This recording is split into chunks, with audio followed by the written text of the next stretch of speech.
Harper Audio presents The Grown-Ups, a novel, by Robin Antalek, performed by Cassandra Campbell. Oh, the evening deep in the darkling hamlets of childhood. The pond beneath the willows fills with the tainted sighs of sadness.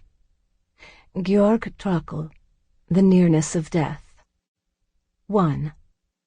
Happy birthday, Suzie Epstein. Sam, 1997.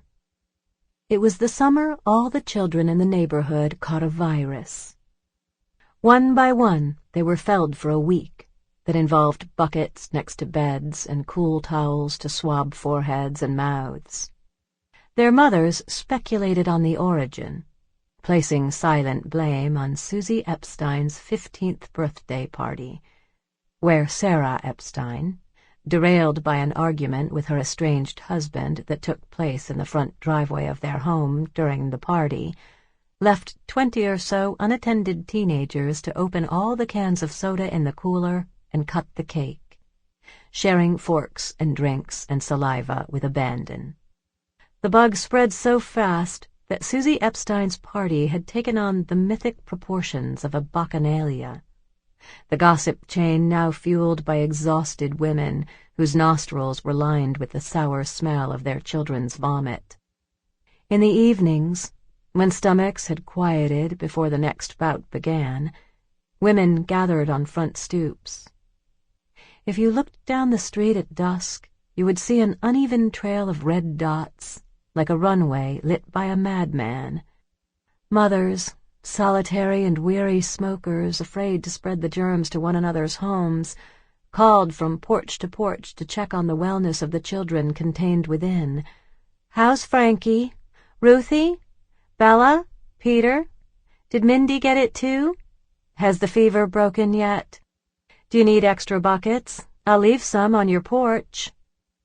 They drifted off to sleep to the disembodied voices of their mothers floating through the open bedroom windows, as they lay twisted in pastel sheets, now slightly damp from their fevers, their stomachs hollow and their ribs aching. By that first crack of daylight, as most of their fathers left for the train station, newspapers landed on doorsteps next to a pile of cigarette butts and often a lone empty glass, where the ghost of foam stuck to the rim. Milk soured in boxes, and the deliveries were reduced from 2 days to 1 because no one felt well enough to drink milk, let alone dunk a cookie. It would be weeks before real food had any appeal. Vacations got canceled. Sleepaway camp and swim lessons and summer jobs were missed. In the glare of late July, as most of them recovered slowly, they left their houses in the mornings, stepping onto unusually quiet streets, squinting into the sun, their arms, legs, and chests pale as December. Sam was among the last to get sick, which surprised him because Suzie Epstein had been first, probably adding to the rumor of guilt. In truth, Suzie and Sam had missed the birthday cake and the cola. From where they were sitting in the basement, in the room where Mr. Epstein had been living before he moved out, they could hear their friends singing happy birthday, unaware or uncaring that Suzie wasn't present. Thigh touching thigh, they sat on the floor, their backs against the bed, as Suzie showed Sam the box of photographs that she had found hidden in the closet way on the top shelf, covered with woolen ski sweaters patterned with snowflakes. The photographs were stored in a dented Buster Brown shoebox, the lid ripped at the corners, mended with ample amounts of Scotch tape. Suzie placed the box gently on Sam's lap. Due to the proximity of her bare brown thighs against his own, he was grateful for the extra coverage.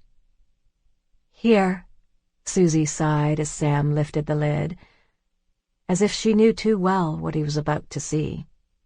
The sound escaping from her lips would be something Sam forever associated with anticipation and disappointment. Clara Stevens, Mindy's mother, was the first face Sam recognized. She was on the bench, Sample complete. Ready to continue?